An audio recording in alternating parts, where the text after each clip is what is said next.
नमस्कार साथियों। और जैसा कि इन्वायरमेंट का मेरा लेक्चर ख़त्म हो चुका है, तो आपको हमने कहा था कि अब हमारी भूगोल की सीरीज़ शुरू होगी और कोशिश ये होगा कि जहाँ से क्वेश्चंस आते हैं भूगोल के, वो चीज़ें आपको अच्छे से बताने का प्रयास करेंगे। जैसे कि अगर आपके मन में डाउट होगा कि कैसे कहाँ से क्वेश्चंस आते हैं, तो पिछले पेपर को आप उठाइए, सामने रखिए, देखिए मैं बता रहा हूँ क्वेश्चन आता कहाँ से। पहले तो भूगोल पढ़ने का तरीका जो मैंने आपको पहले बता भी चुका है, लेकिन क्या कहते हैं फिर भी देखिए, जैसे भूगोल का सेगमेंट जो होता है आप लोग ध्यान देते हो बेसिक्स पे, ठीक है, लेकिन जो प्रश्न आ रहे हैं वो बेसिक्स से नहीं आ रहे हैं।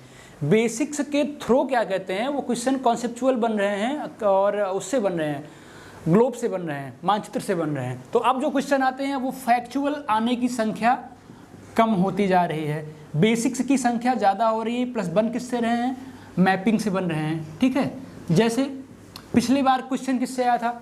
पिछली बार देखो, पिछली बार का मेरे सेट में पहला एक क्वेश्चन कटिबंध से था, दूसरा क्वेश्चन किससे था?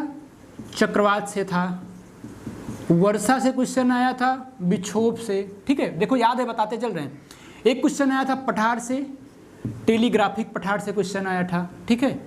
टेलीग्राफिक पठार कहाँ है? एक क्वेश्चन आया था रेलवे से आया था, ठीक है, क्या किसको कौन जोड़ता है, इस तरह के क्वेश्चन आए थे। चोटी से क्वेश्चन आया था, घास के मैदान से क्वेश्चन आया था, ठीक है, घास के मैदान से क्वेश्चन आया था। और एक आया था मोरीबंद डेल्टा ना, मोरीबंद डेल्टा आया था, झीलों का क्रम आया था, देखते चलना, मोरीबंद डेल्टा आया था, ठीक है। झीलों का क्रम से क्वेश्चन आया था, अफ्रीका की झीलें थी उसको ऑर्डर क्रम में लगाना था।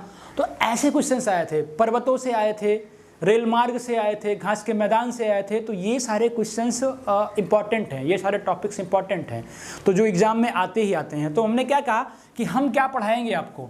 हमारे बेसिकली 15 लेक्चर्स होंगे भारत के भूगोल के और 15 से 20 ही लेक्चर होंगे विश्व के भूगोल से। और इस तरह ट्रिकी माध्यम से पढ़ाने का प्रयास करेंगे कि कोई क्वेश्चंस बाहर ना जाए। जैसे हम क्या पढ़ाएंगे आपको, हम बताते हैं। जो हमारा पढ़ाने का तरीका होगा वो मान लीजिए कि हम पढ़ेंगे क्या, हम मैपिंग से बेसिक्स पे जाएंगे, ठीक है, मैपिंग पे से बेसिक्स पे जाएंगे। मान लो कोई कॉन्टिनेंट उठा लिए, हमने ले लिया मान लो इंडिया को, ठीक है, हमने इंडिया को ले लिया। तो इंडिया को हम 4-5 पार्ट में डिवाइड कर देंगे।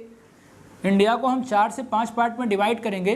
पहले इंडिया का भू आकृति पढ़ लेंगे, ठीक है, इनकी जलवायु पढ़ लेंगे, ठीक है, ऐसे जाएंगे। इनकी जलवायु पढ़ेंगे, इनके संसाधन पढ़ेंगे, चाहे वो खनिज हो, चाहे पशु हो, चाहे जो हो, ठीक है। यहाँ की जलवायु में यहाँ की नदियाँ उदियाँ सारी चीज़ें, इसमें पर्वत पठार झील ज्वालामुखी सब आ जाएगा।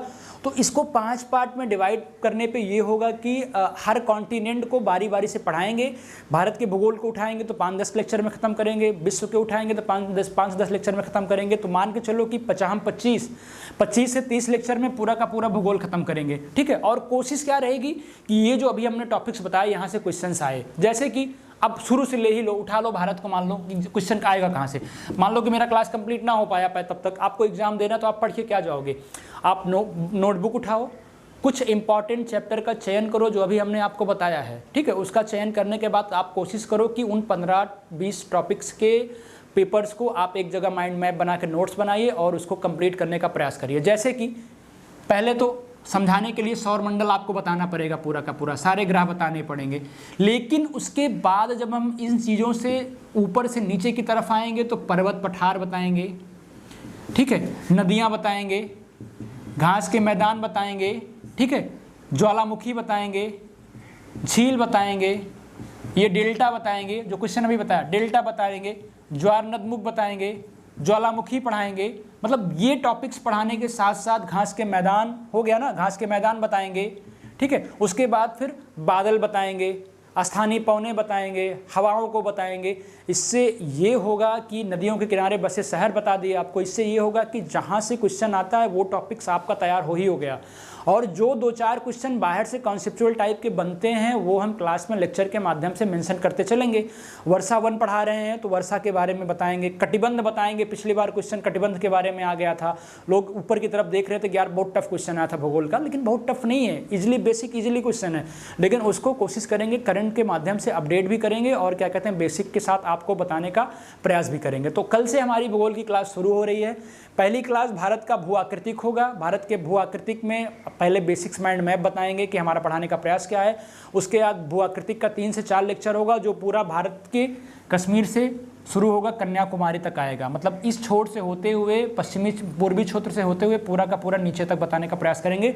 ये हमारे 2 से 3 लेक्चर होंगे जिसमें वादा करते हैं झील, पर्वत, पठार आपको भारत की पढ़ने में कोई दिक्कत नहीं होगी। उसके बाद जलवायु भारत का आएगा, फिर भारत के संसाधन आएंगे, प्राकृतिक वन आएंगे, प्राकृतिक वनस्पतियाँ आएंगी, आपको कोई प्रॉब्लम नहीं होगी पढ़ने में। तो इस तरह से आप घर पर नोट्स बनाइए और पढ़ने का प्रयास करिए जिस तरह से हम कल आपको पढ़ाने का प्रयास करेंगे। जो हमारी पहली क्लास होगी वो आपको बहुत कुछ बता देगी कि हम भूगोल कैसे पढ़ा जाता है। तो आप इंतजार करिए मेरी पहली क्लास का जो आपको कल से मिलने वाली है। और ये चैप्टर्स हो गए, इनको एक बार प्रीवियस ईयर पेपर में देख लीजिएगा कि कहाँ कहाँ से क्वेश्चन आया, क्या सर वो चीज़ पढ़ा रहे हैं कि नहीं। उसके बाद हमसे कल मिलिए, क्या कहते हैं आपके देखिए समस्याओं का निराकरण कितनी जल्दी और कितनी आसानी से करने का प्रयास करते हैं। धन्यवाद।